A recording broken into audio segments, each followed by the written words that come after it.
Yan bang mapapangasawa ko? Mukha siyang katulong na pinulot sa palengke.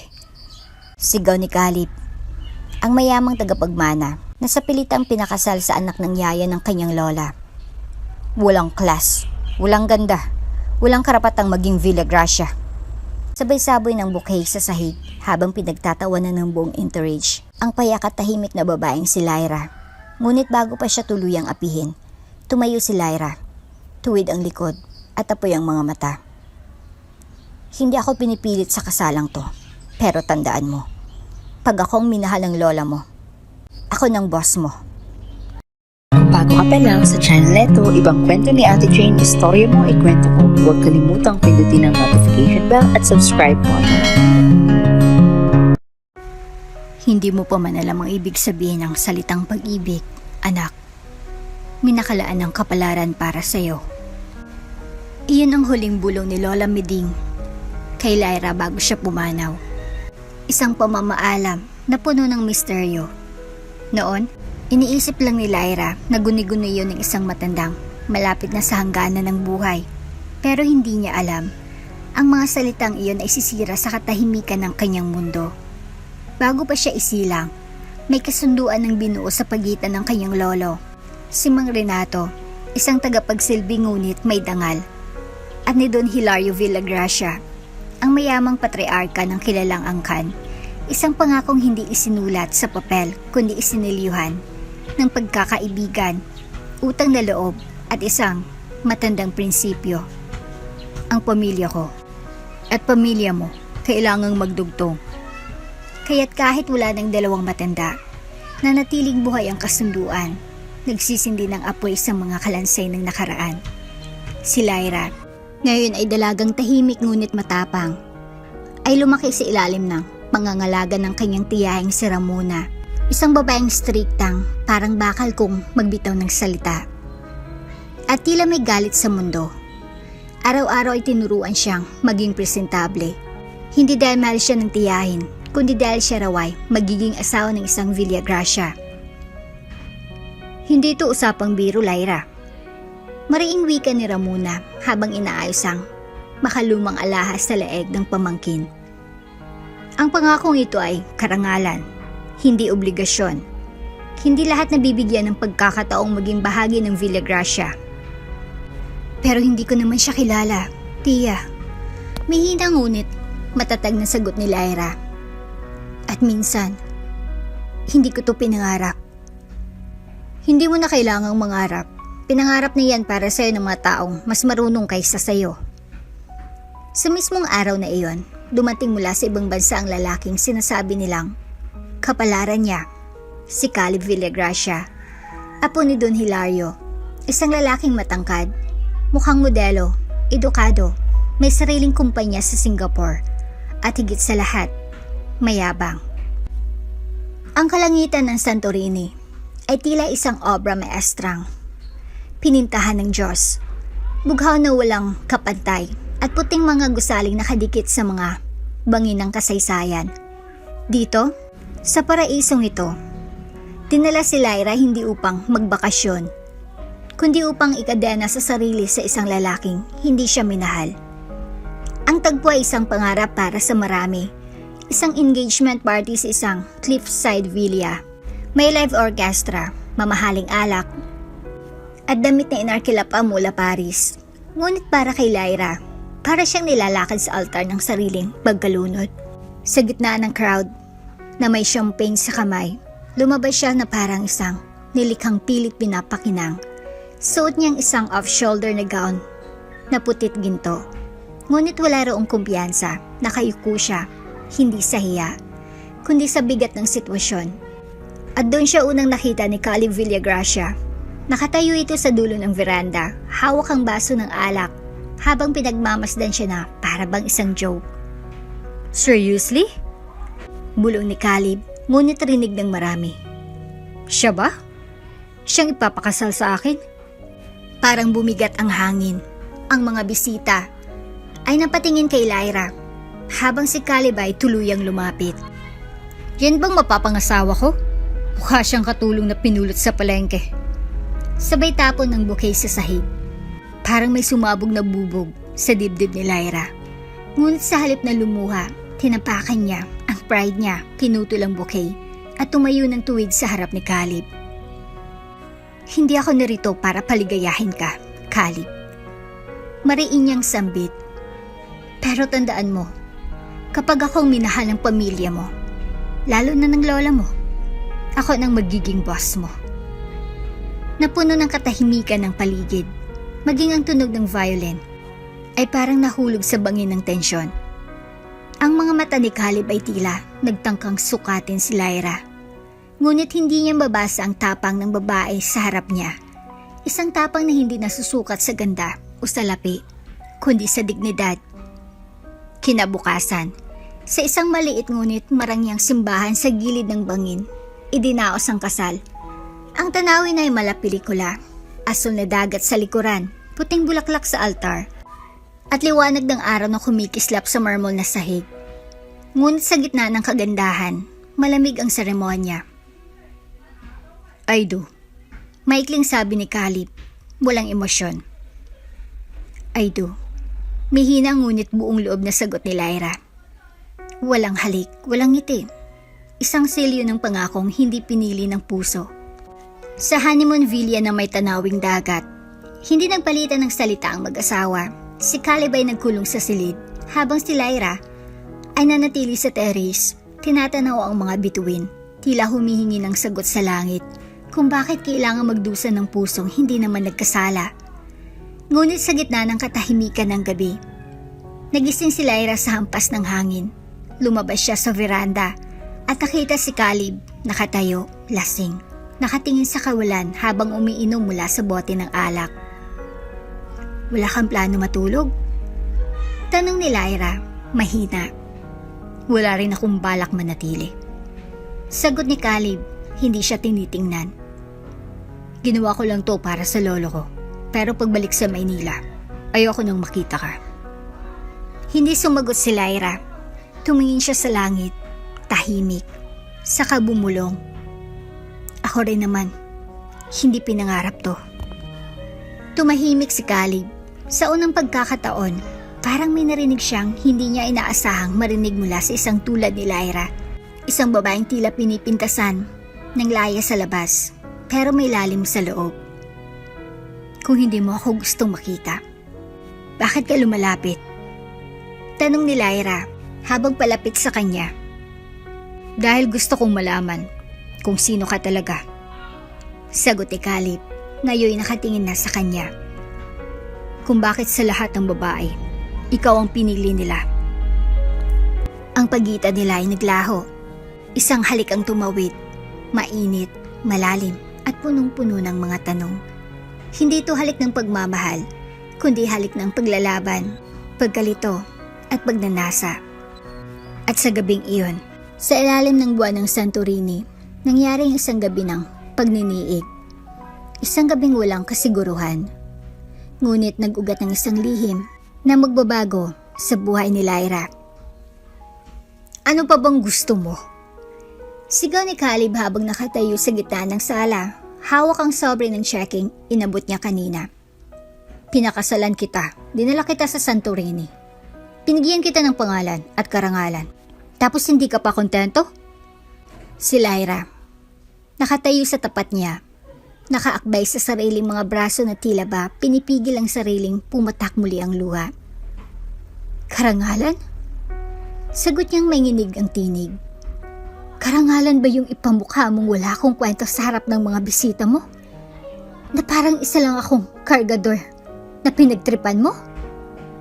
Ginawa ko lang ang dapat kong gawin. Balik ni Caleb. Hindi ko naman pinili to, Lyra. Lahat ng to. Persahan. So don't expect me to act like a fairy tale husband. Napalunok si Lyra, mainit ang mata, pero hindi siya papayag na makita siyang mahina. Hindi na ngayon. Hindi rin ako pumirma para sa fairy tale. Mariin niyang sagot. Pero kung gagawin mo akong tau-tauhan sa mundong ikaw lang ang bida, mas mabuti pang palayain mo na lang ako. Bumagsak ang katahimikan sa pagitan nila. Tanging ang tiktak ng wall clock at ang mahinang kulog sa labas ang naririnig. Ibinato ni Lyra ang sobre pabalik kay Caleb. Hindi mo ako kayang bayaran. Hindi mo kayang presyohan ng lahat ng tiniis ko. Mabilis ang hakbang niyang palayo. Iniwan si Caleb na nakatayo. Baka sa mukha ang galit na may halong pagkalito. Sa mga sumunod na araw, lalong lumalim ang bangayan nila. Halos hindi na sila nagkikita sa isang bahay. Tuwing umuwi si Caleb, nakatapos na sa hapunan si Lyra. At tuwing maaga siyang bumabangon, wala na si Caleb sa kama. Ngunit sa tuwing may lalaking magalang na babati kay Lyra sa village, tila may apoy na sumisiklab sa loob ni Caleb. Minsang bumisita si Engineer Manalo, kaibigan ni Ramona, para ayusin ang sirang ilaw sa sala. Hindi na itago ni Caleb ang panindibuko. Pakiusap, sabihin mo sa mga friendly mong bisita na may asawa ka na. Mariing bulong ni Caleb habang palabas ni Manalo sa gate. Sabihin mo rin sa sarili mo na hindi ka single. Balik ni Lyra. Dahil kung ako lang may responsibilidad dito, mas gusto ko nang hindi na bumalik. Galit, sumbat, takip ng tunay na emosyon na ayaw nilang pangalanan. 1 linggo, 2, 3, 4. Hanggang dumaan si Lyra sa parmasya dahil ilang araw na hindi siya dinatnan.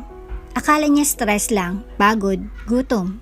Pero nang tumambad ang 2 linya sa pregnancy test, nanginig ang kanyang mga tuhod. Hindi siya makapagsalita, hindi siya makagalaw. Humawak siya sa tiyan, parang may hawak siyang maliit na sikreto na hindi niya alam kung ikatutuwa o ikatatakot. Buntis ako. Bulong niya sa sarili. Buntis ako.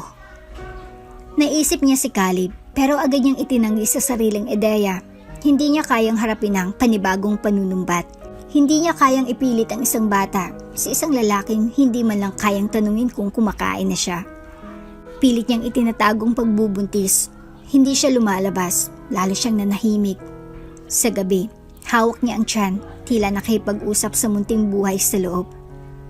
Hindi ko man alam kung paano kita bubuhayin, pero hindi kita pababayaan.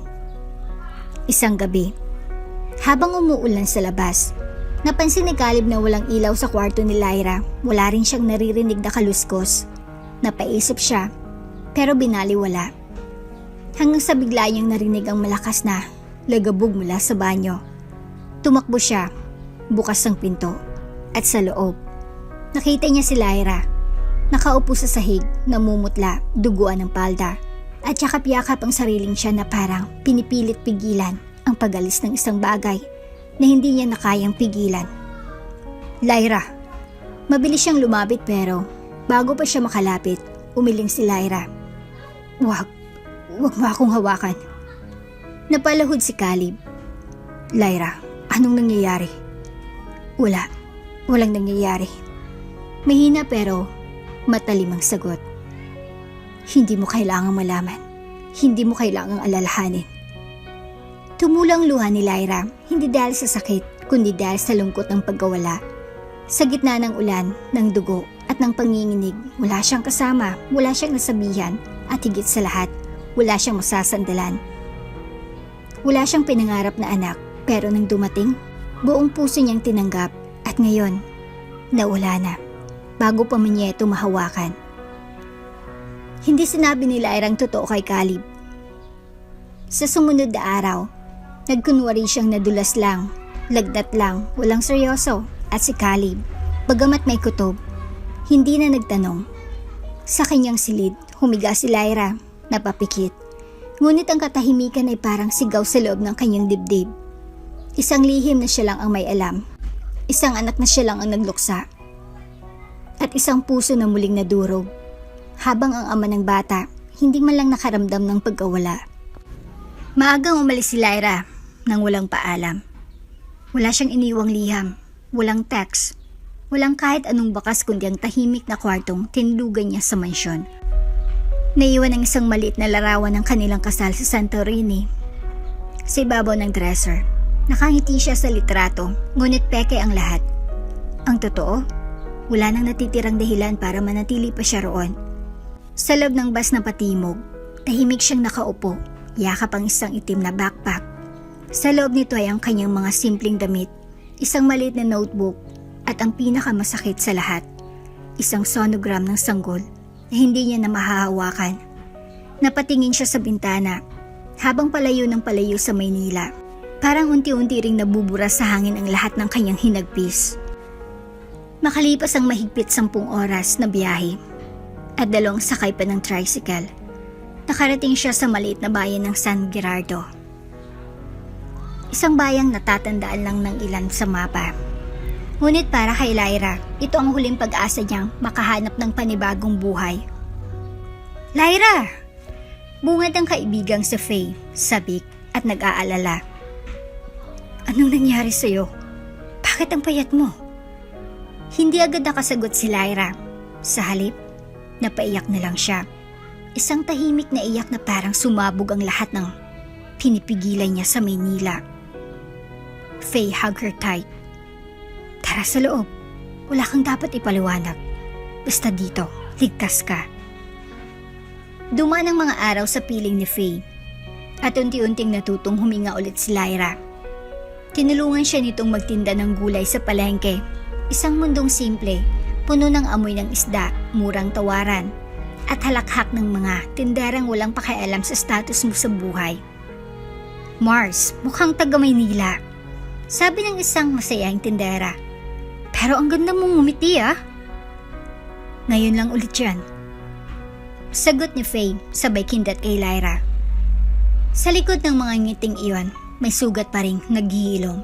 May mga gabing nagigising si Lyra, hawak ang tiyan, at iniisip kung paano sana kung nabuhay ang kanyang anak. Iniisip din niya kung hahanapin ba siya ni Caleb. Pero sa bawat pagdaan ng araw na wala itong mensahe, tawag, o kahit anong bakas, mas tumitibay ang paniniwala niyang hindi ito maghahanap. Dahil kailan ba ito tunay na nagtanong kung kumusta siya? Sa simpleng bahay ni Faye, natutong muling tumawa si Lyra. Naglalabas sila sa ilog, nagsisigawan habang nagsisigang ng isda sa likod ng bahay. At minsan ay tumatambay sa plaza para lang manood ng masabik sa TikTok ang mga kabataan. Ang dating tahimik at laging seryosong si Lyra, ngayon natuto nang ngumiti kahit may pasapas sa puso. Isang araw habang naglalakad pa uwi, nadaanan nila ang isang simbahan kung saan may binyag. Tahimik lang si Lyra habang pinagmamasdan ng sanggol na binabasbasan. Ang mga magulang nito'y tuwang-tuwa, habang ang pare pinupunasan ng tubig ang noo ng bata. Napapikit siya, pumikit ng mahigpit. Baka siya na yon, kung nabuhay siya. Bulong niya sa sarili. Sa palengke, dumami ang nakakakilala kay Lyra bilang partner ni Faye. May mga parokyanong dumadaan araw-araw para lang bumili ng repolyo sa kanya. May mga batang tumatakbo sa pwesto nila tuwing hapon para humingi ng yelo o tirang tinapay. Hindi man perpekto, pero dito niya natagpuan ang bagong pamilya na hindi nanlait sa kanya. Hindi siya tiningnan mula ulo hanggang paa. Dito siya hindi asawa ni Caleb. Hindi anak ng yaya, kundi si Lyra, ang masipag, mabait, at palaban. Isang gabi, habang umuulan at naglalabas si Lyra sa ilalim ng bubong ng balkonahe, lumapit si Faye hawak ang 2 tasa ng mainit na chocolate. "Okay ka na ba talaga?" tanong nito. Lyra paused, tumitig sa tasa, humigo. "Mas okay na ako ngayon, pero hindi pa buo." Si Caleb. Hindi agad sumagot si Lyra. "Hindi ko alam kung mahal ko siya. Hindi ko rin alam kung kaya ko siyang patawarin. Pero isa lang ang alam ko, mas pinili kong alagaan ang sarili ko kaysa hintayin pa siyang makita ang halaga ko." Tahimik si Faye, saka yumakap. At kung dumating ang araw na hinanap ka niya, baka mahuli na siya, baka ako, hindi na kailangan siya. Ngunit sa loob ng puso ni Lyra, alam niyang kahit pilit niyang binubura ang nakaraan, may bahagi ng kaluluwa niya ang hindi kailanman makakalimot. Hindi sa lalaking nagpasakit, kundi sa batang muntik ng maging buhay. Isang alaala ng gabing iyon sa Santorini, na walang pangako pero may iniwang sugat. At sa piling ng katahimikan ng San Gerardo, kasama ng mga apoy ng prinitong isda, pawis ng palengke at halakak ng mga bagong kaibigan, unti-unti siyang bumangon. Hindi pa tapos ang laban, ngunit marunong na siyang lumaban, hindi para sa iba, kundi para sa sarili. 5 years later. 5 taon mula nang iwan ni Lyra ang Maynila, ang kasal, ang apelyado ng isang lalaking kailanmay, hindi siya pinili. 5 taon na mula nang masdan niya ang kanyang sariling dugo sa malamig na sahig ng banyo, kasama ng munting bahay na hindi na umabot sa liwanag ng mundo. Ngunit sa San Gerardo, tila ba natutunan niya ng huminga sa payak na pamumuhay, sa pagitan ng tawanan sa palengke, ng pagsalok ng tubig sa poso, at ng pagtawa kasama ng mga tinderang parang kapatid na ang turing sa kanya. Unti-unti siyang naging buo, o halos. Isang umaga ng tag-init, habang inaayos ni Lyra ang mga talbos ng kamote sa kanyang pwesto sa palengke, isang lalaking may maamong mukha ang lumapit. Buhat ang isang malaking kahon ng saging. "Miss, saan po pwedeng magbaba ng ganito?" Tanong nito, pawisan at nakangiti. "Dito lang sa likod, sa tabi ng bayong." Sagot niya. Hindi agad tumingin, ngunit nang makita niya ang lalaki, natigilan siya sandali. Hindi dahil gwapo ito, kundi dahil ang ngiti nito ay hindi pilit, hindi pang display, tunay, mainit. "Thomas nga pala." Pakilala ng lalaki habang inaayos ang mga saging. "Bagong lipat lang sa barangay.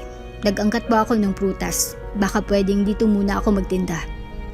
Hindi sumagot si Lyra agad. Tinitigan lang niya ang lalaki. Tila sinusuri kung ito ba'y isa na namang tipo ni Caleb. Ngunit sa kilos nito, walang yabang, wala ring paghuhusga. At higit sa lahat, hindi ito natakot sa pagiging tahimik niya. "Faye ang lumapit sa akin." Dagdag ni Thomas. "Sabi niya dito raw ako lumapit para siguradong hindi ako maloloko." Napangiti si Lyra. Sa unang pagkakataon sa umagang iyon, kung kay Faye ka galing, edi welcome ka. At doon nagsimula ang tahimik na pagkakaibigan ni Lyra at Thomas.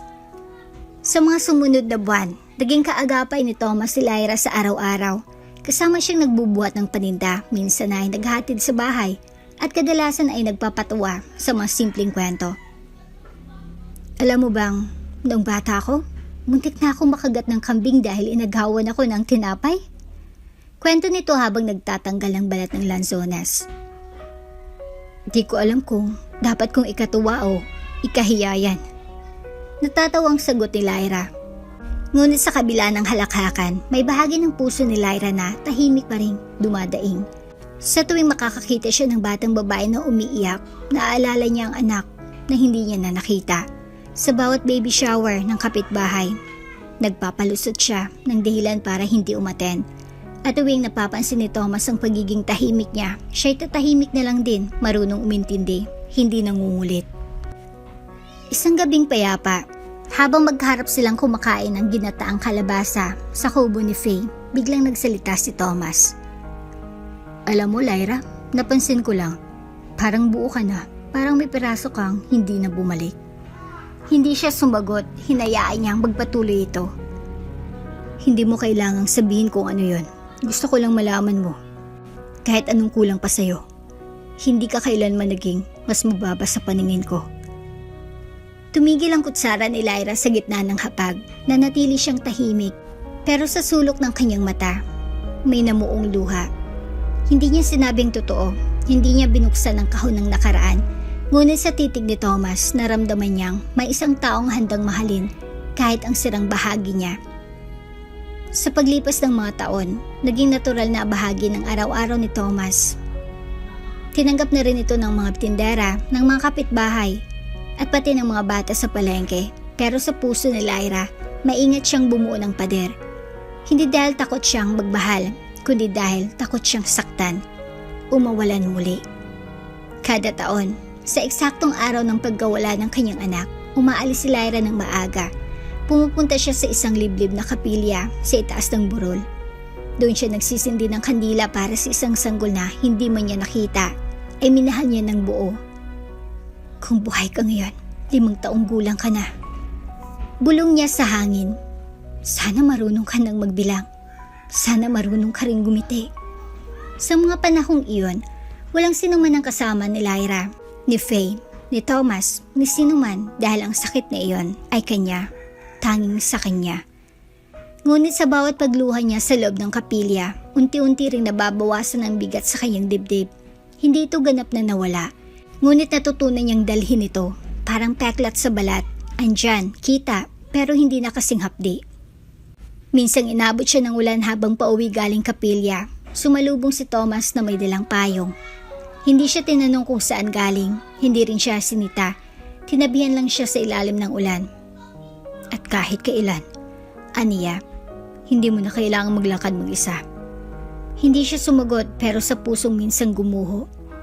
Ay may liwanag na muling kumikislap. Hindi pa sigurado kung ano sila. Hindi pa rin sigurado kung anong bukas ang naghihintay. Pero ang sigurado, natuto siyang muling maniwala kahit hindi pa muling magbahal. 5 taon ang lumipas mula nang tuluyang mawala si Lyra sa buhay ni Caleb. Sa bawat umaga, sa bawat gabing matahimik ang mansyon, unti-unti niyang nararamdaman ang kawalan. Isang presensyang dati akala niya ay abala lang, ngunit ngayon parang butas sa dingding na hindi niya maayos. Wala nang dumadagundong na tinig sa bahay, wala nang makalat na tsinelas sa salas, wala nang babaeng palaban. Tahimik ngunit matalim ang mga mata, at wala na ring katahimikan sa puso ni Caleb. Hindi na dahil sa galit, kundi sa bigat ng pagsisisi. Sir Caleb, okay lang po ba kayo? Tanong ng kanyang executive assistant habang papasok sila sa boardroom ng Villagracia Corporation. Okay lang ako. Matipid niyang sagot, ngunit baka sa kanyang mukha ang pagod at sa kanyang mga mata, ang unti-unting pagkupas ng dating sigla. Matagal nang may alam si Caleb sa kalagayan ng kanyang katawan. Minanay niya ang kondisyon ng ama. Isang rare congenital heart condition na hindi agad nagpaparamdam. Pero kapag dumapo, parang kandilang unti-unting nauupos sa loob. Ilang buwan nang nakalilipas mula nang kumpirmahin ng cardiologist ang kanyang binala. Stage 2 cardiomyopathy, progressive. Kung hindi mamanage agad, pwedeng lumala. May ilang taon ka pa, o baka mas maikli. Ang sabi ng doktor ay simpleng medical, ngunit sa puso ni Caleb para itong pahayag ng hatol. Sa kabila ng lahat, hindi niya sinabi kahit kanino, hindi kay Ramona, hindi sa kanyang lola, hindi sa media, hindi sa board. Ang tanging nais niya lang, isang bagay na paulit-ulit na bumabalik sa kanyang panaginip ay ang muling makita si Lyra. Kung mamatay man ako, gusto ko siya ang huling taong makita ko. Bulong niya minsan sa sarili habang hawak ang lumang larawang kuha sa Santorini. Wala siyang ibang kopya nito, isang candid shot ni Lyra habang nakatingin sa dagat. May lungkot sa mga mata, ngunit may misteryosong kumikislap. Nagdesisyon si Caleb na umupa ng private investigator, tahimik, diskreto. Walang media, walang pamilya, ayoko malaman ni Numan. Mariing bilin niya. Gusto ko lang siyang mahanap. Kahit saan, kahit anong gastos. Makalipas ang ilang linggo, nagsimula nang may lumitaw na bakas. Sir, ulat ng investigator isang hapon. May babaeng kapangalan niya sa San Gerardo. Wala pa kaming malinaw na litrato. Pero pareho ang height, pareho ang features sa dating ID na nakuha ko sa records niya. Tendera raw sa palengke, wala ring Facebook, tahimik ang buhay. Napahawak si Caleb sa dibdib.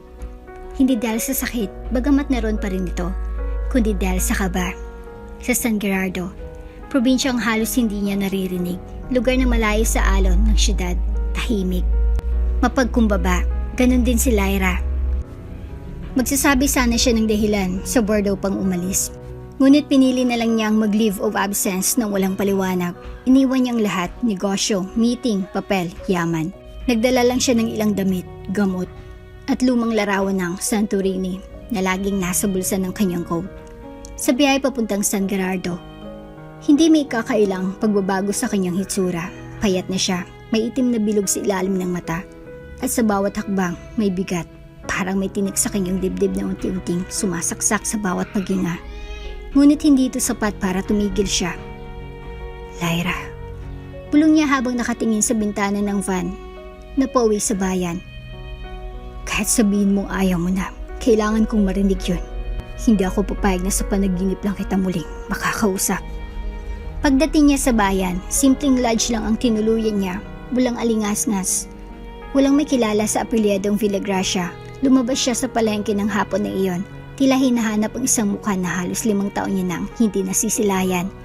Dumaan siya sa haning ng mga gulay. May kumakaway, may nagtatawanan, ngunit walang Lyra. Maya-maya, may batang nagtakbo sa isang pwesto. Ate Lyra! Ate Lyra! Ubus na po yung itlog! Nanlamig ang katawan ni Caleb. Dahan-dahan siyang lumakad patungo sa tinutukoy ng bata at mula sa likod ng mga bayong at tray ng itlog. Tumitaw ang isang babaeng tila mas simple ang ayos, mas payapa ang mukha, ngunit hindi kailanman malilimutan ng puso niya. Si Lyra. Nag-angat ito ng paningin, nagkita ang kanilang mga mata, at sa isang iglap, parang huminto ang paligid. Si Lyra, biglang natigilan, nabitawan ng hawak na basket, parang nakakita ng multo ng isang buhay na pilit niyang kinalimutan. Si Caleb halos hindi makahinga, hindi dahil sa karamdaman, kundi dahil sa bigat ng damdamin, muli niyang nakita ang babaeng akala niya ay tuluyang nawala. Lyra? Isang salitang matagal niya nang iniiwasan, isang tinig na pilit niyang kinalimutan. Pag-angat niya ng tingin mula sa tray ng repolyo sa palengke, nandoon si Caleb, payat, maputla, ngunit dala pa rin ang presensya ng isang lalaking sanay makuha ang gusto niya. Ngunit ngayon, sa harap niya, tila wala ng tikas, napalitan ng isang bagay na hindi niya inaasahang makikita, pagsisisi. Ngunit hindi ito sapat. Sa isang iglap, umatras si Lyra, mabilis. Parang naalimpungatan mula sa isang bangungot na matagal niya nang pilit kinalimutan. Tumalikod siya at tumakbo papasok sa eskinita ng palengke. Iniwan ng mga gulay, iniwan si Caleb na nakatayo sa gitna ng mataong lugar. Litong-lito, basang-basa sa init ng araw, at bigong makahabol. Kinagabihan, tahimik si Lara habang tinatanggal ang alikabok sa kanyang mga paninda sa likod bahay. Anong balita? Tanong ni Faye. Naupo sa tabi niya, may dalang tsaa. Bumalik siya. Sapat ng 2 salita para maintindihan ni Faye ang lahat. Anong ginawa mo? Tumakbo, tumalikod, katulad ng ginawa niya sa akin noon. Baka gusto niyang magpaliwanag. Baka huli na, wala siyang tinanong, wala siyang hinanap sa loob ng 5 taon na hindi ko naririnig ang pangalan ko mula sa kanya. At ngayon, pabalik siya na parang hindi ako gumuho. Tahimik si Faye. Hindi niya kailanman pinilit si Lyra magsalita tungkol sa lahat. Alam niyang may sugat sa dibdib ng kaibigan na kahit gaano kalalim ang tulong, hindi basta-basta maghihilo. Kinabukasan, may dumating na estrangherong lalaki sa pwesto ni Lyra. Maayos ang suot, may bitbit na sobre. Ma'am Lyra, assistant po ako ni Sir Caleb Villagracia. Nais lang po sana niyang makausap kayo. Kahit sandali lang, humihingi po siya ng tawad. Gusto niya kayo makita. Hindi malang tumingin si Lyra, patuloy lang siyang nag-aayos ng mga kamatis. Sabihin mo sa kanya, huli na. Ma'am, sabihin mo. Siyang unang tumalikod, siyang unang nagpasya. At kung ngayon, ay gusto niya nang bumalik. Hindi niya na mabuburang lahat ng sakit na iniwan niya. Tahimik na umalis ang lalaki. Naiwan si Lyra sa pwesto, hawak ang isang hindog na kamatis. Pinipigilang pumatak ang luha. Gabi, buwan, hangin. At isang sulat na inabot ng isang batang amuyong sa palengke. Isang sobre, walang pangalan, pero pamilyar ang sulat kamay.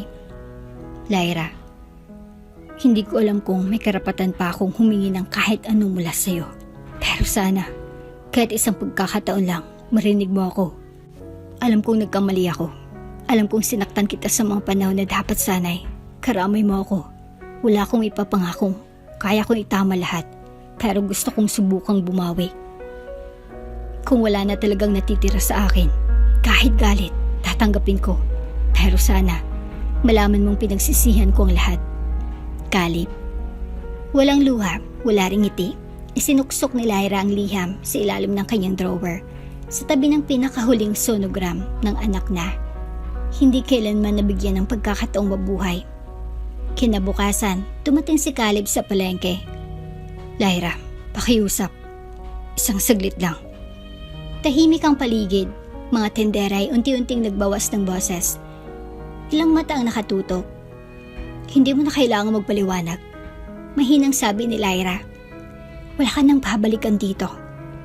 Gusto lang kitang makita. Gusto kong malaman kung okay ka. 5 taon, Caleb. Putol niya. 5 taon na wala kang ginawa kundi baliwalain ang pag-alis ko. Alam mo bang may araw-araw akong tanong noon? Kung hahanapin mo ba ako? Kung may halaga ba ako sa'yo kahit konti? Napatingin si Caleb. Hindi ko alam kung paano. Hindi ko alam kung karapat-dapat pa ako. Hindi mo na kailangang alamin. Dahil sa mga panahong yon, habang ako'y umiiyak sa isang banyo, pinapasan ng sakit ng katawan, hawak ang tiyan na bigla nilang dumugo. Ikaw ay abala sa katahimikan. Nanlaki ang mata ni Caleb. Anong ibig mong sabihin? Hindi siya pinatapos. Huwag mo nang tanungin. Huli na ang lahat. Tumalikod si Lyra, ibinagsak ang huling salitang parang kutsilyong pinilit niyang hindi gamitin sa loob ng maraming taon. Pag-alis niya, naiwan si Caleb sa gitna ng palengke. Hindi alam kung saan siya lulugar. Sa paligid, wala ni isang tinig, lahat ay napayuko, maging ang hangin. Tila tumigil sa pag-ikot. At sa unang pagkakataon, nalasahan niyang sakit na iniwan ng katahimikan, isang dagok na hindi pisikal, isang paniningil na hindi kailangan ng salita. Maagang dumating si Lyra sa palengke. Inayos niya ang mga paninda, tiniklop ang tolda, at sinalubong ang araw na tila ba isang bagong simula. Ngunit sa dibdib niya may banayad na kaba dahil ilang araw nang hindi nagpakita si Caleb. Akala niya tapos na. Akala niya tapos na rin ito. Hanggang isang umaga habang abala siya sa pagtanggap ng sukli mula sa isang suki, biglang napahinto ang mga tao sa paligid. Napansin niyang unti-unting tumahimik ang palengke. May mga tendera na napatingin sa dulo ng bangketa. May mga nanay na humawak sa anak nila. At ilang mga lalaking nagbaba ng bayong. Paglingon niya, andun si Caleb, nakatayo sa gitna ng kalsada, suot ang simpleng polo, ngunit ang presensya niya ay muling nagdala ng bagyo sa pusong pinilit niya ng patahimikin. Lyra, sigaw nito. Hindi siya gumalaw, hindi siya sumagot. Mabilis ang lakad ni Caleb, hindi alintana ang mga mata ng mga tao. Hindi ininda ang putik o siksikan ng palengke hanggang sa tumapat ito sa pwesto niya. Hingal haltang wala sa kondisyon, ngunit puno ng determinasyon. Pakiusap. Kausapin mo ako. Umalis ka na, Caleb. Mariing sabi ni Lyra. Ginawa mo ng gusto mong gawin. Huwag mo ako idamay sa huli mong kabiguan. Pero hindi siya nilubayan. Hinawakan ni Caleb ang braso niya. Lyra, please. Bitawan mo ako. Singhal ni Lyra. Hindi ka dapat narito. Gusto lang kitang kausapin. Kahit sandali lang. Patagal kitang hinanap. Hindi ko alam kung saan ako magsisimula pero ano, Caleb? Putol ni Lyra. Nilingon siya ng buong pwersa. Ngayon mo lang ako naisip. Ngayong wala ng lahat. Saka mo naisip bumalik? Hindi ko alam kung paano. Hindi ko alam kung saan. Hindi ko alam kung anong sasabihin. Lagi mo sinasabi hindi ko alam. Palagi, iyan ang tanging consistent sa'yo, Caleb. Ang hindi mo alam. Napalunok si Caleb na mutla. Napansin ng mga tao sa paligid ang pinipigilang tensyon. Si Faye, na noon ay nagbabalat ng bawang sa di kalayuan, ay mabilis na tumayo pero pinigilan ng matandang tendera. Hayaan mo muna siya, sabi nito. Matagal nang may bitbit ng batang yan sa dibdib. Alam kong may mali sa mga huling taon. Mahinang sabi ni Caleb. Pero hindi ko akalaing ganito kalalim ang sugat. Hindi mo alam kasi hindi mo tinangkang alamin. Humigpit ang hawak ni Lyra sa sarili niyang braso. Caleb, habang buo pa akong nilalapastangan mo sa salita, ako'y tahimik. Pero ngayon, wala nang natitira. Yung bahagi ko na maaring bumalik pa sa'yo, matagal nang nawala. Pero Lyra, alam mo ba kung gaano kahirap ang iwanan?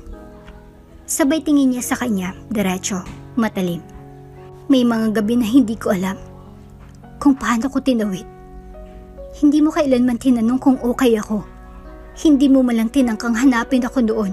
Kaya huwag mong sabing pinagsisisihan mo lang ngayon. Napayo ko si Caleb. Iba na ako ngayon. Dagdag ni Lyra. Hindi na ako yung babaeng tahimik mong tinatawag daw walang class. Hindi na ako yung palamuti sa kasal mo. Ako ngayon ay may pangalan, may boses, at may sarili ng tahanan. Nagkatinginan ng mga tao. Ang iba, naiiyak. Ang iba, galit kay Caleb. Ang iba, sadyang hindi makapaniwala. Tahimik si Caleb, nanginginig ang mga kamay. Ngunit hindi niya binibitawan ang kanyang paningin kay Lyra. Hindi ko na alam kung may karapatan pa akong humingi kahit ano. Mahina niyang sabi. Pero handa akong makinig kung sakasakali. Wala ka nang dapat pakinggan, Caleb. Bulong ni Lyra. Hindi lahat ng kwento ay may epilogo na gusto mo. Minsan, ang mga tauhan natututong mabuhay kahit iniwang walang resolusyon. Tinalikuran niya si Caleb sa bawat hakbang niya palayo. Mas umiigting ang sikip sa dibdib ni Caleb. Gusto niyang sumigaw, gusto niyang humabol. Ngunit hindi na siya sigurado kung karapat-dapat pa siyang pakinggan. Hindi niya alam ang buong kwento. Hindi niya alam ang kirot na hindi niya inalam. At iyon ang pinakamasakit sa lahat. Ilang araw nang lumipas mula ng tahasang tanggihan ni Lyra si Caleb sa harap ng maraming tao. Akala ng lahat, iyon ang wakas. Na sa wakas, bumitaw ng lalaking minsan niyang minahal at nasaktan. Ngunit nagkamali sila. Isang umagang abala nag-aayos ng paninda si Lyra. Muling namutla ang isa sa mga tindera. Ay, ayun na naman siya. Napalingon si Faye. Sino? Sino pa? Yung ex-asawa ni Lyra. Mula sa dulo ng palengke, muli na namang sumulpot si Caleb. Suot ang simpleng t-shirt, ngunit dala pa rin ang presensya ng isang lalaking sanay sa kontrol. Ngunit ngayon, iba ng titig nito. Hindi mapagmataas, kundi mapagbantay. Hindi ito lumapit kay Lyra agad. Sa halip, tumayo ito sa tapat ng pwesto ni Thomas. Good morning. Ako nga pala si Thomas. Bati ni Thomas habang nag-aayos ng mga bayabas. May kailangan po ba kayo? Saglit siyang tinitigan ni Caleb bago sumagot. Ikaw si Thomas? Opo. Kaibigan ka ni Lyra? Ngumiti si Thomas, bahagyang inilagay ang kamay sa baywang. Kaibigan, kapartner, at kung minsan, tagapagtanggol. Hindi sumagot si Caleb, ngunit ang pagsiklab ng ngit-ngit sa kanyang dibdib ay hindi niya na maitago. Hindi man diretsahang sinasabi, ramdam niyang may malalim ng koneksyon si Thomas at Lyra, at iyon ang ayaw niyang tanggapin. Makalipas ang ilang minuto, lumapit si Caleb kay Lyra na noon ay abala sa pagtimbang ng gulay. Lyra, makakausap ba kita? Wala akong oras, sagot niya. Hindi man lang siya tinitingnan. Hindi mo ba ako pwedeng pakinggan kahit saglit lang? Hindi kita sinasabihan na bumalik, Caleb. Hindi ako naghahanap ng drama. Napansin ni Caleb si Thomas na lumapit, dalang isang malamig na tubig. Lyra, uminom ka muna. Mainit ang panahon ngayon.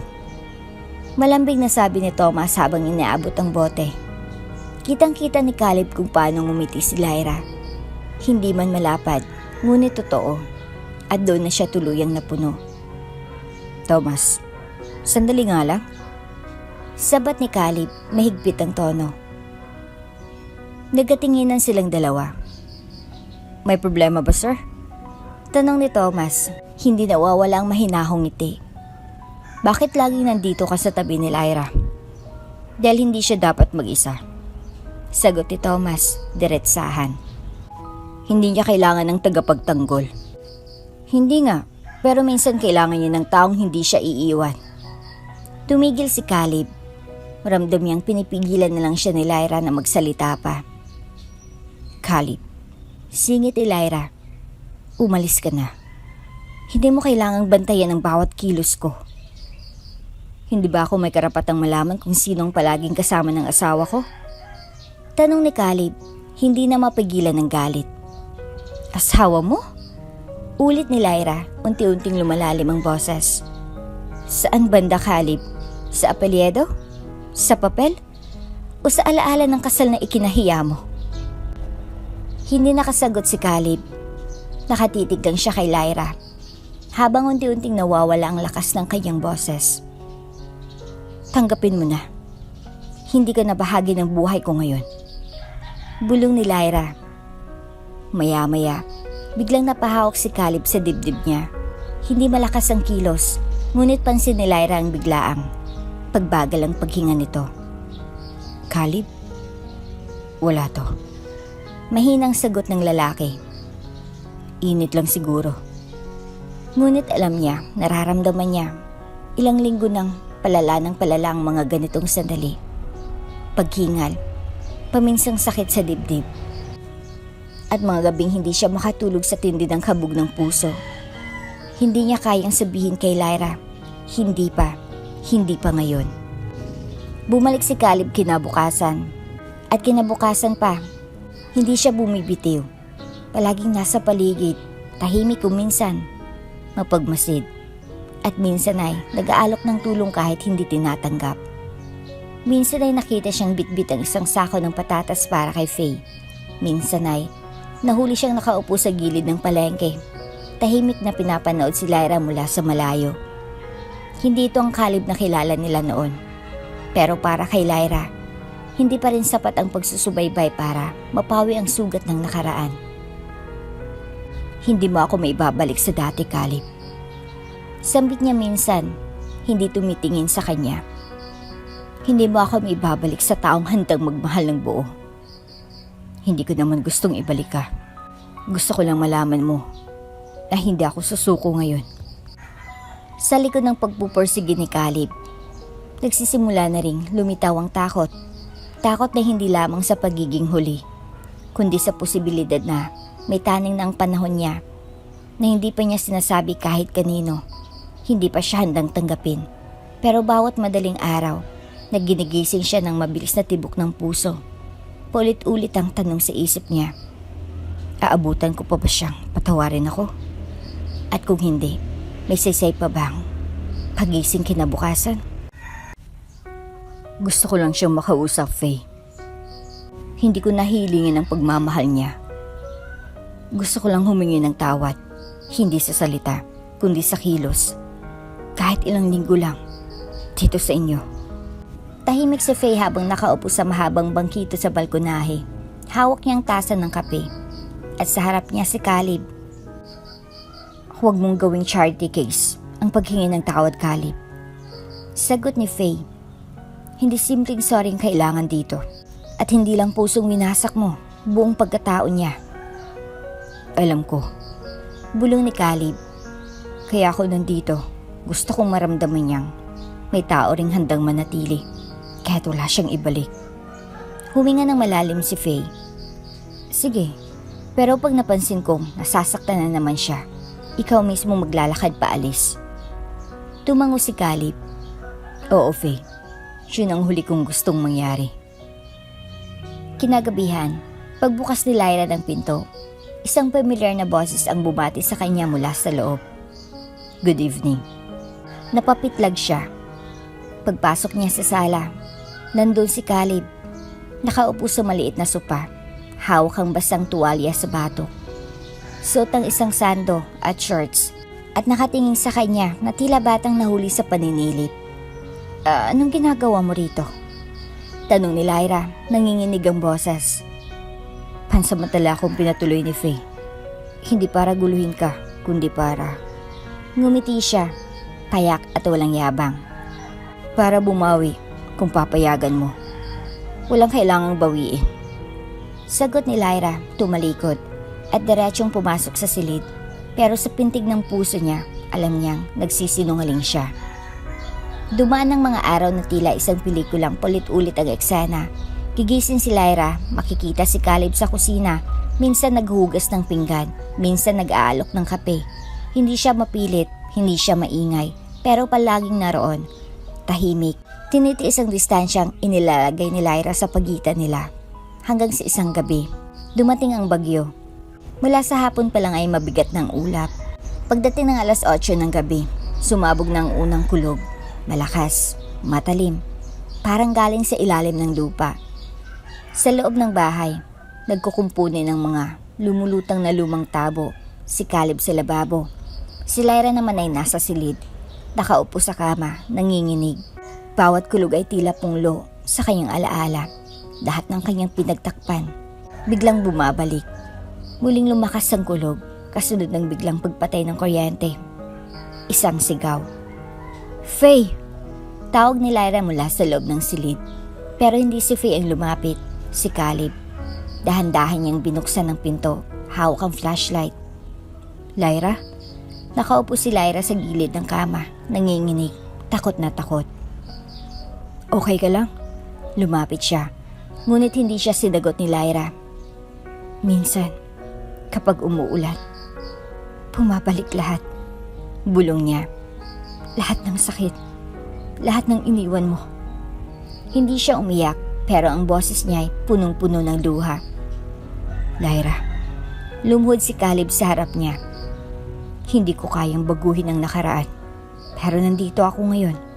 Handang hawakan ang kamay mo kung papayag ka." Isang matinding kulog ang muling dumagundong. Napapitlag si Lyra. At sa kabila ng lahat ng pader sa puso niya, sa kabila ng galit at sakit, pinili niyang dumungaw sa init na inaalok sa kanya. Niyakap siya ni Caleb, hindi bilang asawa, hindi bilang dating minamahal, kundi bilang isang taong handang yakapin ang basag mong puso, kahit hindi pa niya alam kung gaano ito kabasag. Sa yakap na iyon, nagsimulang mabasag ang isa sa mga pinakamakakapal na pader sa puso ni Lyra. Hindi pa buo ang tiwala, pero may puwang na para sa pag-asa. Tahimik silang nanatili sa ganong posisyon. Niyakap ni Caleb si Lyra sa gitna ng kulog, habang ang ulan ay tila nagsisilbing huling paglilinis ng lahat ng galit na nabaon sa limot. Ngunit kahit sa init ng yakap, nanatili ang isang lamig sa dibdib ni Lyra. Ang sekretong hindi pa rin niya kayang bitawan. Ang alaala ng batang hindi kailanman umiyak. Ang takot na kung malalaman ito ni Caleb, baka mawala ulit ang lahat. Hindi agad nagwalang tensyon sa bahay pagkatapos ng gabing binayo ng bagyo. Sa katunayan, mas naging katahimikan ng namayaning kina Caleb at Lyra. Ngunit may kaibahan na. Sa bawat paglalakad ni Caleb sa bahay, hindi na ito tinataboy ng malamig na tingin ni Lyra. Sa bawat alok nitong tasa ng kape, hindi niya na tinatanggihan. Wala pang tiwala, pero may puwang na. At doon nagsimula ang tunay na pagbabago. Isang umaga, pagising ni Lyra, naabutan niya si Caleb sa harap ng bahay. Nagtatapos ng mga damo sa maliit nilang bakuran, pawisan, putikan, at tila hindi alintan ng sikat ng araw. "Hindi mo na kailangang gawin yan," sabi ni Lyra, nakaakbay sa pinto. "Gusto kong tumulong." Maikling sagot ni Caleb. "Hindi ako sanay pero natututo." Napatitig si Lyra. Dati, ayaw nitong madumihan ng sapatos. Ngayon, nakalubog sa putik ang mga paa nito at may ngiti pa sa mukha habang nagbubunot ng damo. Pagdating sa palengke, nagulat ang mga tindera. "Sir Caleb, kayo ba yan? Nagtitinda ng itlog? Nagbibilang ng sukli?" Sabay hagikika ng dalawa, ngunit hindi sumagot si Caleb ng mayabang. Hindi rin siya nagpalusot. Ngumiti lang ito at tumango. "Opo, para sa peace offering ko kay Lyra." Si Lyra na noon ay nasa kabilang pwesto, napatingin sa kanya. Hindi niya maiwasang mapangiti, kahit bahagya lang. Minsang sumablay si Caleb sa pagsukat ng bigas. Nabitawan niya ang takal at nagkalatang butil sa sahig. Akmang yayakapin ni Lyra ang ulo niya sa inis. Pero sa halip, siyang yumuko para tulungan dito. At nang magtama ang kanilang mga mata sa sahig na puno ng bigas, sabay silang natawa. Isang tao na matagal-tagal na ring hindi nila naririnig mula sa isa't isa. Habang lumilipas ang mga araw, hindi lang si Lyra ang napapansin ang pagbabago ni Caleb. Si Faye, si Thomas, maging ang mga bata sa palengke, unti-unting lumalapit sa kanya. "Sir Caleb, yung jokes niyo kahapon, panalo!" Sigaw ng batang lalaki. "Gusto niyo pong sumama bukas sa pagtanim sa bukid?" Tanong ng isang magsasaka. At sa lahat ng ito, tahimik lang si Caleb. Hindi niya ipinipilit ang sarili. Hindi siya nagkukwento ng yaman. Hindi siya nagbabanggit ng apelyido. Tila binubura niyang dating Caleb sa pagkatao niya. At mas lalong hindi niya binabanggit ang kanyang iniindang sakit sa puso. Dahil para sa kanya, hindi niya kailangang kaawaan. Ang gusto lang niya, mabawi ang nawasak sa pamamagitan ng pagyakap sa kasalukuyan. Isang hapon, habang magkasama sila ni Lyra sa harap ng bahay, nag-abot siya ng maliit na notebook. Ano to? Tanong ni Lyra, kunot noo. Mga plano. Pangarap ko na sana'y matupad natin. Kung sakasakaling patawarin mo ako. Binuklat ni Lyra ang ilang pahina. Nandun ang drawing ng maliit na tindahan na may karinderya sa likod, may garden, may silid-aralan para sa mga bata, may drawing ng maliit na lamesang kahoy na may 2 tasa ng kape at isang paring nilalaman. Hapon na walang alitan. Bakit mo to ginagawa? Tanong ni Lyra, hindi maipintang damdamin. Dahil sa panong hindi kita pinili, ikaw pa rin ang naiisip kong makasama sa dulo. Kinagabihan, habang nagpapakulo siya ng tubig para sa kape, bigla siya nagsalita. Caleb? Pwede ba tayong bumalik sa Maynila? Natigilan si Caleb, lumingon siya, baka sa mga mata ang gulat at saya. Sigurado ka? Tumango si Lyra. Hindi ko alam kung anong naghihintay sa atin doon. Pero siguro, kailangan kong malaman kung kaya ko nang bitbitin ang nakaraan at hindi natakasan. Hindi nagsalita si Caleb. Lumapit lang siya, hawak ang tasa ng kape at dahan-dahang inilagay sa harap ni Lyra. Hindi sila nagyakapan, walang halik. Ngunit sa 2 tasang kape, sa pagitan ng 2 puso na muntik na tuluyang masira, may pag-asa nang nagsisindi. Mula sa amoy ng bagong ani at huni ng manok sa probinsya, bumalik na sina Lyra at Caleb sa Maynila. Hindi bilang mag-asawang ipinilit ng kasunduan, kundi bilang 2 taong nagpasyang muling kilalanin ng isa't isa. Tahimik ang simula sa loob ng malaking condo unit ni Caleb. Hindi pa rin sila sabay kumakain, ngunit ang bawat pagbukas ng ilaw, ang pagtimpla ng kape, ang simpleng pag-abot ng remote, lahat ng iyon ay unti-unting naging pahiwatig na hindi na nila kailangan ng pader sa pagitan nila. Isang gabi, habang nakaupo si Lyra sa balkonahe, nagdala si Caleb ng kumot. Medyo malamig, gabi na rin. Aniya, hindi siya tumanggi. Sa halip, kinuha niya ito at iniayos sa balikat. Walang sinabi si Caleb, pero nanatili siyang nakatayo sa tabi ng upuan ni Lyra, sabay tingin sa tanawin ng lungsod sa ibaba. Ang tahimik, bulong ni Lyra. At mas nakakatakot ang katahimikan kapag alam mong pwede na naman itong masira. Sagot ni Caleb, marahan. Hindi siya sumagot, pero sa gabing iyon, sa unang pagkakataon matapos ang matagal na panahon, natulog siya ng mahimbing. Makalipas ang ilang linggo, sa gitna ng bagong ritmo ng kanilang pamumuhay, nagsimula silang pag-usapan ng posibilidad ng muling pagsisimula. Gusto ko sana, sabi ni Caleb isang umaga habang nag-aalmusal sila. Kung papayag ka, magkaroon tayo ng pamilya. Napahinto si Lyra, dahan-dahang inilapag ang kutsara. Hindi niya agad nasagot. Wala tayong kailangang madaliin, dagdag ni Caleb. Pero kung sakaling dumating ang tamang panahon, gusto kong malaman mo, handa ako. Handa akong maging ama. May ngiti sa labi ni Lyra, ngunit sa loob-loob niya, may bagyong muling sumisiklab. May bigat sa dibdib na matagal nang kinikimkim. Isang lihim na patuloy niyang kinakatakutan. Makalipas ang ilang araw, habang naglalakad siya pauwi galing sa community outreach na sinalihan niya, napadaan siya sa Ubigay Clinic na minsan na rin niyang binalikan noon. Tumigil siya sa harap ng pinto. Huminga ng malalim at sa isang iglap pumasok siya. Hindi na siya kailangan pang tanungin ng receptionist. Kilala pa siya ng doktor. Mabilis ang konsultasyon, mas mabilis ang pagyuko ng ulo ng doktor nang matapos ang ilang pagsusuri. Lyra, malumanay ang titig ng doktora. Dahil sa naging komplikasyon mo noon, may posibilidad na hindi ka na makabuo ulit. Nanigas ang katawan ni Lyra sa isang iglap. Bumalik ang sahig ng lamig ng banyo. Noong gabing iyon, bumalik ang pakiramdam ng kawalan. Hindi siya umiyak sa harap ng doktor, pero paglabas niya, dumiretso siya sa simbahan at naupo sa pinakalikod na bangko. Panginoon, paano ko sasabihin sa kanya? Hindi agad nakauwi si Lyra. Si Caleb ay tila may kutob, ngunit hindi siya nangulit. Nang gabi ring iyon, umuwi si Lyra, tahimik, walang halakhak, walang kwento. Okay ka lang? Tanong ni Caleb habang inaabot ang baso ng tubig. Tumango lang siya, ngunit ang bigat sa mata niya ay hindi maitago. Kinabukasan, habang inaayos ni Caleb ang ilang dokumento sa bahay, nilapitan siya ni Lyra. Caleb, kailangan nating mag-usap. Agad niyang inihinto ang ginagawa. Umupo si Lyra sa harap niya. Hawak-hawak ang isang maliit na envelope. Hindi niya ito iniabot, sa halip. Tinitigan lang niya si Caleb, diretso sa mata. May komplikasyon ako noon pa. Matagal ko nang alam, pero hindi ko pa kayang sabihin sa'yo. Hindi agad nagsalita si Caleb. Mahalaga kasi sa akin na buo pa ako. Kapag sinabi ko sa iyong totoo, baka isipin mong wasak na ako.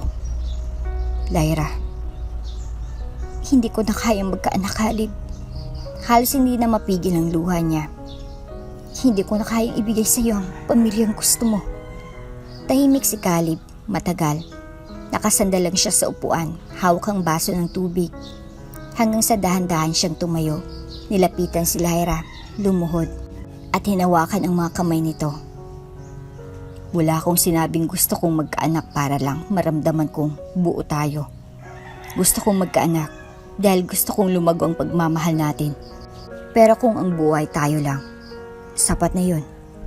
Pero Caleb, walang pero Lyra. Mariin niyang sambit, mahal kita. Hindi dahil kaya mong magbigay, kundi dahil ikaw mismo ang pinili kong mahalin. Umiyak si Lyra, hindi mapigilan. Hindi dahil sa lungkot, kundi dahil sa bigat ng pagbitaw ng isang takot na matagal niya nang pasan. At sa gitna ng sala, sa pagitan ng basag na pangarap at buo nilang pag-asang muli, niyakap siya ni Caleb. Hindi nila alam kung saan hantong ang landas na tinatahak nila ngayon. Ngunit sa yakap na iyon, alam niyang kahit walang anak, hindi kailanman magiging kulang ang isang pag-ibig na totoo.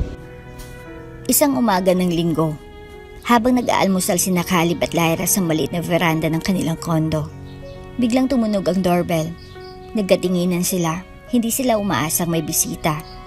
Pagbukas ni Caleb ng pinto, naroon sina Faye at Thomas. Bitbit ang dalawang bayong ng pagkain at isang basket ng prutas. Surprise! Bati ni Faye sa bayakap kay Lyra. Namiss ka na namin. Akala ko kayo tatanda na sa San Gerardo. Biro ni Caleb, pilit na pinapawi ang biglaang kabog ng dibdib niya sa pagkakita kay Thomas. Biglaan lang ang punta, sagot ni Thomas. May kinuwang seminar si Faye sa Maynila, naisip naming dumaan. Habang nagtatawanan ng mababae, tahimik si Caleb. Pinakanakang sumusulyap kay Thomas, lalo na tuwing nagtatawanan ito at si Lyra. Sa tanghalian, sabay-sabay silang kumain ng inihaw na bangus at sinigang na baboy, habang sina Lyra at Faye ay nagkwentuhan sa kusina. Naiwan sina Caleb at Thomas sa sala, nagkakape.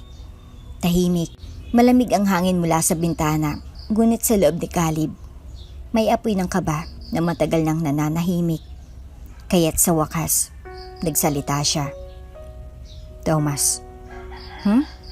Tanong ni Thomas habang hinihigop ang kape.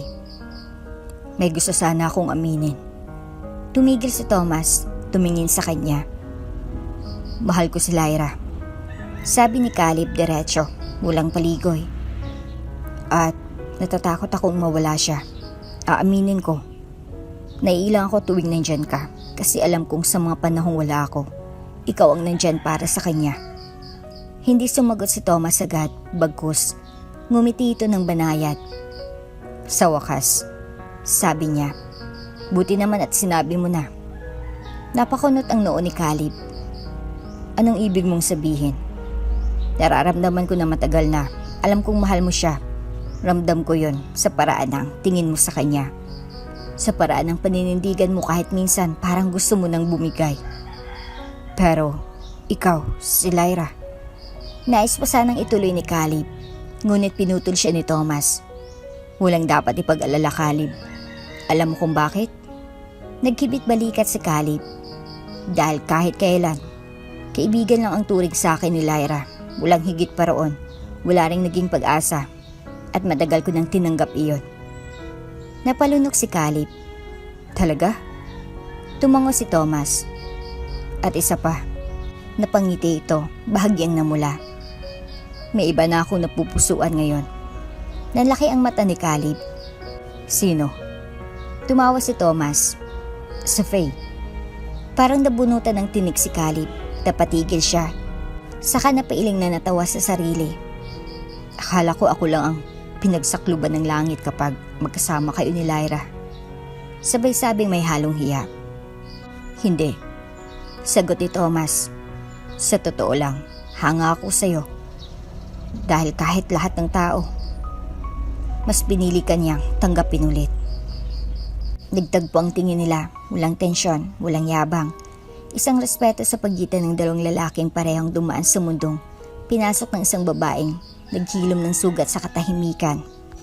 Sa kusina, nagtatawanan sina Lyra at Faye habang nagbabalot ng leftover. Napansin mo ba si Thomas? Laging nakatitig sa'yo. Biro ni Lyra. Tumigil ka nga. Sabay kurot ni Faye sa braso niya. Ikaw kayang dapat kiligin. Iba na si Caleb ngayon, aminin mo. Tahimik si Lyra. Tumango. Oo, bulong niya. Iba na siya. At unti-unti, bumabalik ang tibok. Pag-uwi ni na Faye at Thomas kinahapunan, sabay silang inihatid ni Lyra at Caleb sa ibaba ng gusali.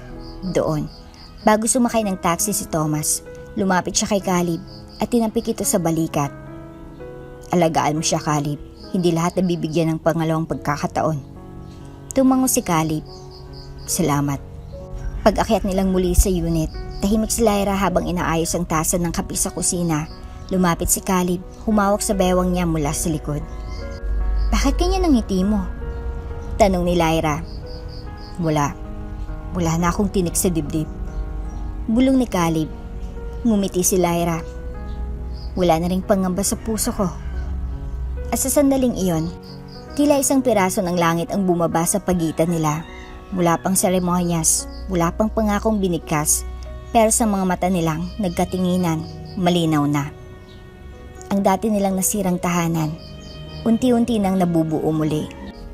Tahimik ang gabi sa Manila. Sa loob ng sala, isang envelope ang hawak ni Lyra. Ang envelope na matagal niya nang tinago, kasabay ng lihim na bumigat sa kanyang puso sa loob ng maraming taon. Caleb. Tawag niya mahina, halos bulong. Nasa kusina si Caleb, ngunit agad siyang lumapit nang marinig ang seryoso niyang tono. Umupo si Caleb sa tabi niya. Anong meron? Hindi siya agad sumagot. Tinitigan lang niya ang envelope, saka ito ibinaba sa mesa. Sa halip na ibigay, nagsimulang magsalita si Lyra. Naalala mo noong gabi na nakita mo akong umiiyak sa CR? Yung gabing pinuntahan mo ako at tinanong kung ayos lang ako? Tumango si Caleb. Oo. Hindi mo ako kinausap noon. Umalis ka rin agad kinabukasan. Napakagat-labi si Lyra. At sa kanya sinabi ang matagal niya nang kinikimkim. Caleb, buntis ako noon. Nanlaki ang mata ni Caleb, nanigas ang kanyang katawan. Tila sinuntok ng hangin ang kanyang dibdib. Buntis? Ulit niya. Tumango si Lyra at sa wakas, tuluyan ang bumagsak ang luha niya. Wala kang alam. Hindi ko sinabi. Natakot ako. Galit ka pa noon. Hindi mo pa rin ako matanggap bilang asawa. Hindi ko alam kung itataboy mo ako o kung maiinis ka sa pagbabalita ko. Kaya pinili kong manahimik. Lyra, nang gabing iyon sa CR, hindi lang ako basta umiiyak. Nawalan ako, Caleb. Nawalan tayo. Natigilan si Caleb, hindi agad umabot sa kanyang ibig sabihin. Nalaglag ang bata, Caleb. Habang naroon ka, habang hawak ko ang tiyan ko, at hawak ang dingding ng banyo para hindi ako matumba, nawala siya. Flashback. Gabing iyon, umiikot ang buong mundo ni Lyra. Habang nakaupo sa tiles ng banyo, dugo, sakit, takot. Tumunog ang katok sa pinto. Lyra, ayos ka lang ba? Boses ni Caleb mula sa labas. Hindi siya sumagot. Hindi siya makapagsalita. Gusto niyang humingi ng tulong. Pero ang lalamunan niya ay tila kinapos. Ayaw niyang makita siyang ganito. Ayaw niyang malaman ni Caleb na sa mismong gabing iyon, may bahagi na siya na tuluyang nawawala. Kaya sa halip na sumigaw, pinili niyang manahimik. Paglabas niya ng CR, nagdagpo ang mga mata nila. Nanginginig siya, pero tinapangan niyang sarili. Okay lang ako. Sambit niya noon, isang malaking kasinungalingan. Bumalik sa kasalukuyan si Lyra, humihikbi. Hindi ko sinabi sa'yo dahil sa gabing iyon. Kahit naroon ka, pakiramdam ko, mag-isa pa rin ako. Napalood si Caleb sa harap niya. Hindi niya maipintang mukha, galit, guilt, kirot, at pagnanais sa sanay, nabawi niya ang mga panahong iyon. Lyra, Diyos ko. Bulong ni Caleb. Sorry. Sana tinanong kita. Sana hindi ko pinabayaan ang pagkakataon. Umiling si Lyra. Wala kang alam. Wala kang alam dahil hindi ko sinabi. Pero totoo ang sakit. Araw-araw. Habang iniisip kong dapat may batang naglalakad sa bahay na to ngayon. Iniisip ko kung kasalanan ko. Kung kulang ako. Kung sinumpa akong maging walang saysay na babae. Hindi. Mariing sabi ni Caleb, hawak ang kanyang pisngi. Hindi mo kasalanan. At kahit kailan, hindi ka naging kulang. Niyakap niya si Lyra, mahigpit, puno ng pangungulilat, paghingi ng tawad, kahit hindi sa kanya ang pagkakamali. At sa gitna ng katahimikan, habang bumabaha ang luha nila, bumulong muli si Caleb. Ngayong alam ko na, mas lalong mahal kita. Dahil kahit sa gitna ng sakit, nanatili ka, tumayo ka, nabuhay ka. At ngayon, kasama mo ako. Hindi na ako aalis. Pagkalma ng lahat, si Caleb naman ang nagsimulang magsalita. Mabagal, mababa ang boses. Lyra, may dapat din akong aminin. Napalunok si Lyra. Ano yon? May sakit ako sa puso. Minana ko sa ama ko. Hindi pa malala pero hindi rin sigurado kung hanggang kailan ko pa kayang tumayo, tumakbo, huminga ng ganito. Nabigla si Lyra. Ayaw kong sabihin nun kasi baka isipin mong ginagamit ko to para maawa ka. Pero ngayon, sa harap mo, habang pareho tayong basag, wala na akong ibang mas gustong gawin kundi harapin lahat, kasama ka. Nanlumo si Lyra sa balita. Hindi siya makagalaw. Hindi siya makapagsalita. Ang lalaking mahal niya, na ilang ulit niyang itinulak palayo, ay unti-unting nawawala ng oras. At siya'y walang kaalam-alam. Caleb, bulong niya, habang tinatapik ang dibdib niya. Pilit sinisikilang, panginginig ng katawan. Bakit hindi mo sinabi agad? Bakit tiniis mo itong mag-isa? Dahil ayokong gamitin ng sakit para habulin ang awa mo. Sagot ni Caleb, hinaplos ang kanyang pisngi. Gusto kong piliin mo ako ng buo. Hindi dahil may taning ako, kundi dahil mahal mo ako. Biglang niyakap siya ni Lyra. Hindi basta yakap, kundi yakap ng panata, mahigpit. Buo, walang alinlangan. Caleb, bulong niya sa balikat nito. Hinding-hindi kita iiwan. Napasinghap si Caleb. Hindi niya inaasahan ang mga salitang iyon. Sa bawat araw na hihinga ka, gagawin ko ang lahat para mapasaya ka. Kung may kulang pa sa pagmamahal ko, babawiin ko. Kung may sakit ka, ako ang magiging gamot mo. Kung may takot ka, ako ang lakas mo. Napatulang luha ni Caleb sa unang pagkakataon, hindi dahil sa sakit, kundi dahil sa ginhawa. Sa katahimikan ng gabing iyon, nakahanap siya ng panibagong rason para lumaban. Hindi mo na ako kailangang patunayan pa, Caleb.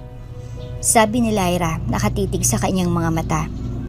Dahil sa puso ko, ikaw ng tahanan na matagal kong hinahanap. At sa sakit mong yan, ako ang karamay mo hanggang dulo. Napaluha muli si Lyra. Ngunit ang mga luha ngayon ay hindi lamang luha ng pighati, kundi ng pag-asa. Asasalan na iyon sa pagitan ng nawalang anak, mga lihim na pinagsikapang itago, at mga sakit na pilit dinadala. Nagsalubong ang dalawang pusong sugatan, Hindi para magtapos, kundi para magsimulang muli. Isang yakap, isang pagluha, isang pagmamahal na, sa kabila ng lahat, ay totoo pa rin. Tahimik ang hapon sa veranda ng kondo ni Caleb at Lyra. Umuugoy ang kortina sa banayad na hangin. Ang aroma ng kape, nagpapalambot sa damdamin. Akala ni Lyra, isa itong pagkaraniwang araw ng kapayapaan hanggang sa marinig ang sunod-sunod na katok sa pinto. Pagbukas niya, nandun si Romana at sa likod nito isang lalaki may hawak na letter folder, si Dandy, ang kanyang mapansamantalang tiyuhin. Magandang hapon, pamangkin. Malamig na bati ni Romana, habang si Dandy ay diretsyong pumasok sa loob na parabang sa kanilang tahanan.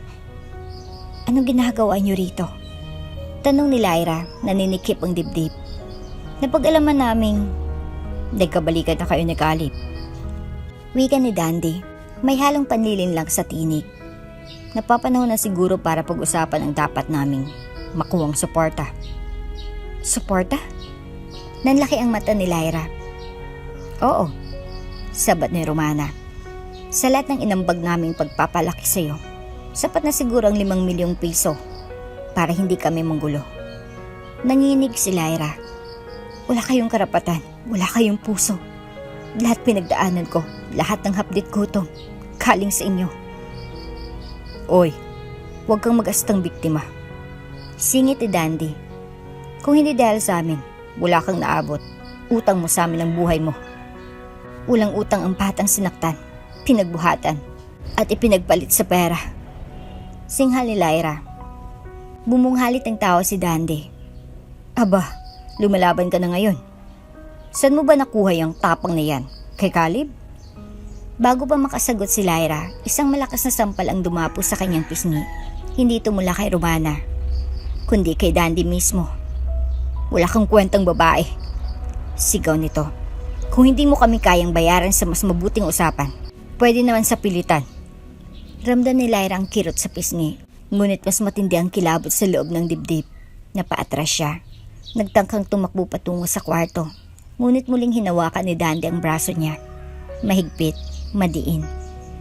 Bitawan mo ako, sigaw niya. Tumigil ka na, Dandy. Sigaw naman ni Romana, tila natauhan, ngunit hindi na mapigil si Dandy. Lasing sa kapangyarihan at kasakiman. Hindi kita papalagpasin ng basta-basta. Hindi mo kami pwedeng takasan, Lyra.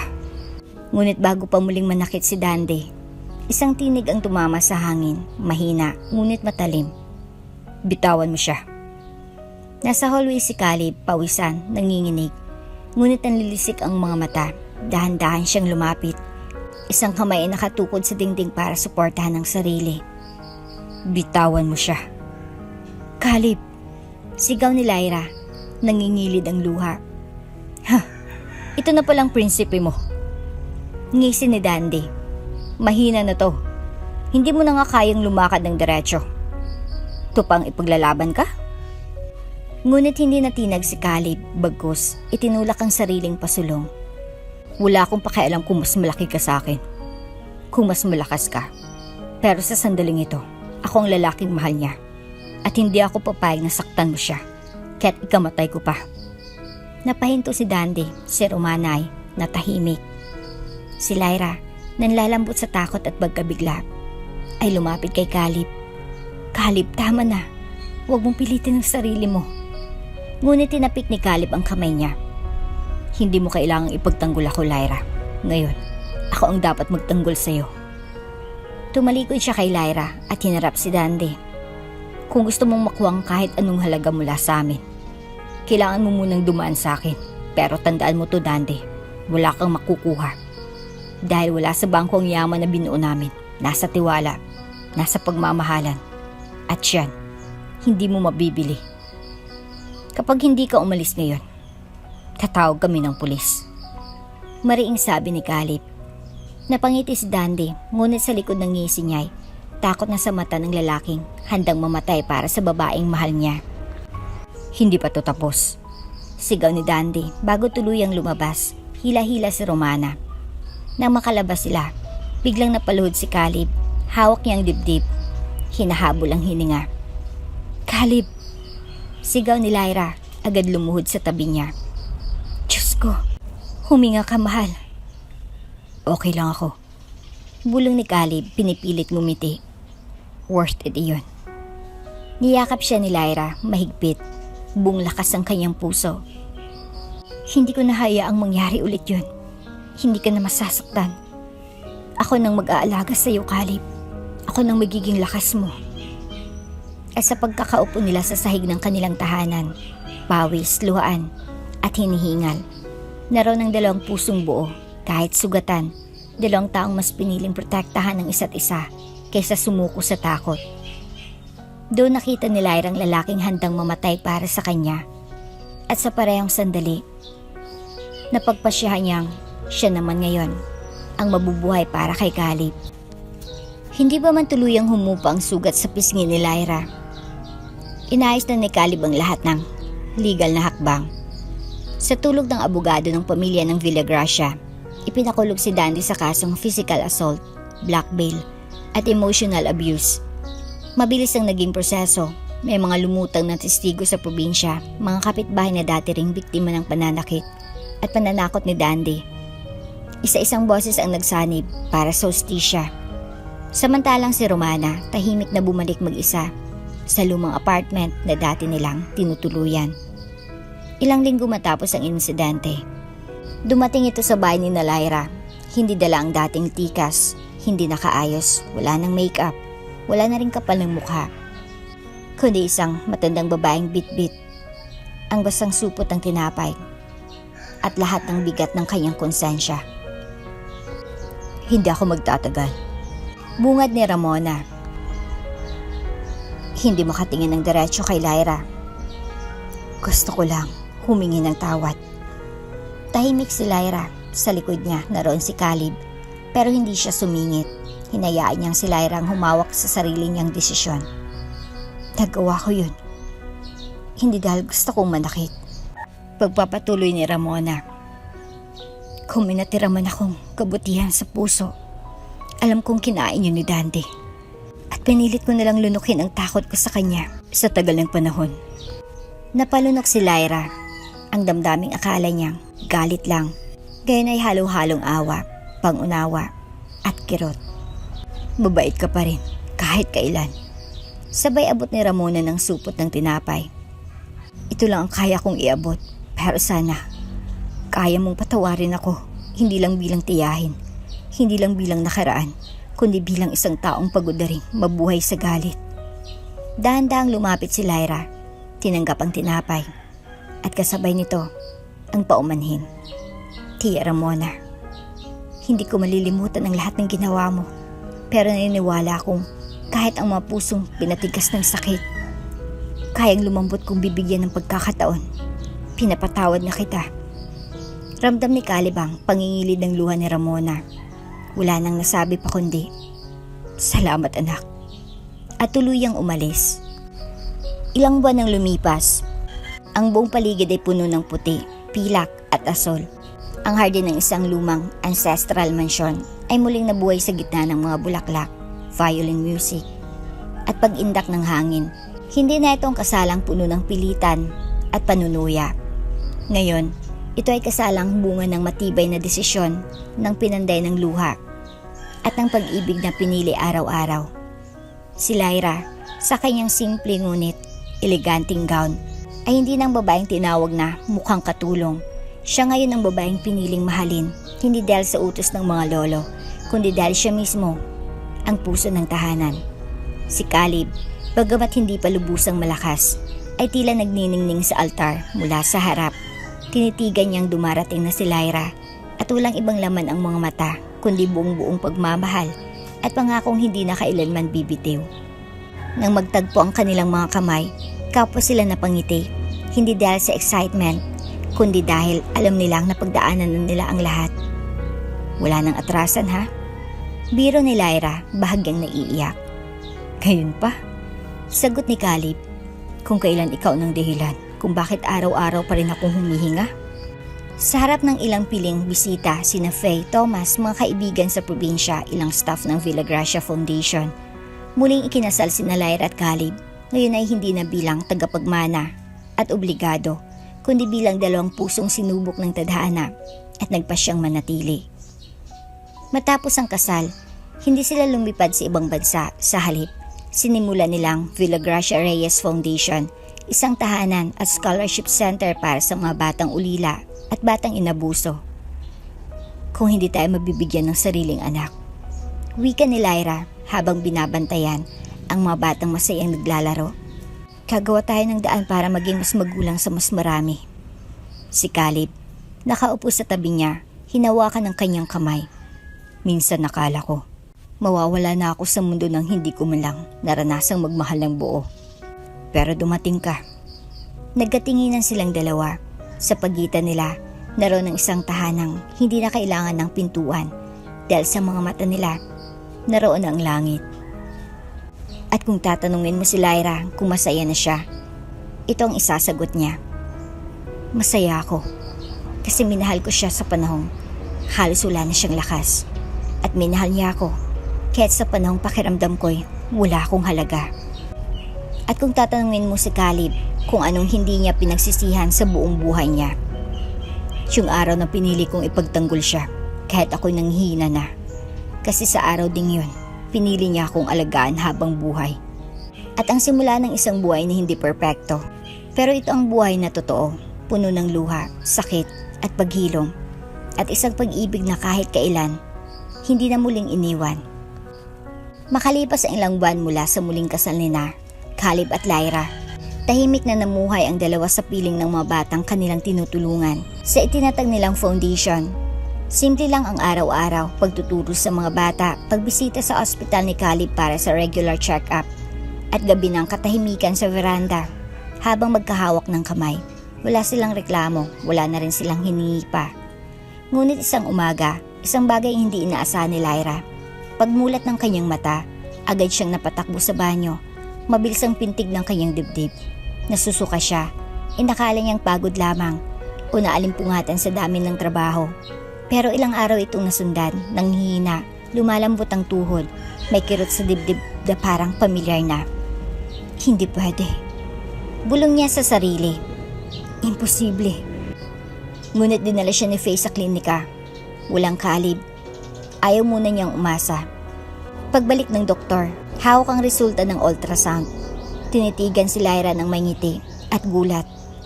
Mrs. Villagracia. Anong doktor? Buntis po kayo. Para siyang binagsakan ng langit at ulap. Nanigas, naupo, at sa isang iglap, tumulo ang luha sa kanyang pisngi. Hindi ng takot, kundi ng himala. Kinagabihan, habang abala si Caleb sa paghahain ng hapunan, lumapit si Lyra. Tahimik lang siya, walang suot na makeup, walang ingranding anonsyo, bitbit lang ang maliit na box na may kasamang baby socks at pregnancy test. Ano to? Tanong ni Caleb. Simula. Sagot ni Lyra. Nang buksan niya ang kahon, unti-unting nanginig ang kanyang mga kamay. Muling tumingin kay Lyra. Lyra, totoo ba to? Tumango siya. Nangingilid ang luha. Oo, Caleb. Magiging tatay ka na. Nanlambot si Caleb. Mabilis siyang lumapit. Niyakap si Lyra ng buong higpit. Halos hindi siya humihinga. Akala ko, hindi na pwede. Akala ko sapat na yung ikaw at ako. Pero binigay pa rin niya. Binigay niya ang hindi natin hinihingi. Dahil alam niyang kayang-kaya nating pangalagaan ang biyayang to. 9 months later, ang dating tahimik na bahay ay napuno ng iyak. Isang malusog ng batang lalaki na ipinanganak sa madaling araw. Pinangalanan nila itong Elijah Caleb mula sa salitang Yahweh is my God. At ang panalangin tinugon sa tamang panahon. Sa ospital, habang hawak ni Caleb ang kanyang anak at nakatingin kay Lyra, hindi na siya nagsalita. Tumulo na lamang ang luha niya. At si Lyra, sa kabila ng pagod, ay ngumiti dahil sa unang pagkakataon, hindi na lamang sila dalawa. 3 na sila. Ang Villagracia Reyes Foundation ay pinalawak. Ngayon, may dagdag na silid. Ang Elijah Wing, isang nursery para sa mga sanggol na iniwan, ngunit hindi kailanman nalimutan ng langit. At sa dulo ng lahat ng pinagdaanan nila, paninira, pagkakahiwalay, pagdadalamhati, kapatawaran. Nahanap nila ang pinakamatamis na gantimpala. Isang pamilya na buo. Isang tahanan na kahit sinubok ng sakit, pinili pa ring tumindig. At isang himalang nagpapaalala sa lahat. Walang imposible sa puso ng Diyos at sa pusong handang magmahal ng tapat. At dito na nga po nagtatapos ang ating kwento. Hanggang sa muli. Kung bago ka pa lang sa channel neto, ibang kwento ni Ate Jane, istorya mo, ikwento ko. Huwag kalimutang pindutin ang notification bell at subscribe button.